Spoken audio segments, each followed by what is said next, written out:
大家喺度諗緊五一假期去邊度睇房呢？我建議大家過嚟睇下港口同埋西區交匯處嘅呢個樓盤星辰君悦灣。我而家喺嘅呢個樣板間116方，佢嘅建面積咧係去到85方嘅，所以話咧得房率係超過100%以上嘅。咁我哋呢個開廳咧加埋呢個位咧都係有少少嘅贈送面積加起身我哋嘅餐廳位咧所以我哋嘅個主廳睇起身成103方，人哋嘅嗰啲咁大嘅廳嘅面積咁大啦。嗱，呢一個位咧係一半贈送嘅，你可以做個茶室或者做個書房都好好。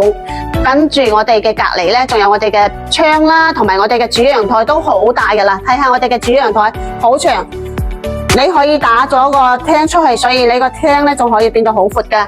嗱，跟住我哋入嚟咧，呢一個位置係我哋嘅全贈送面積。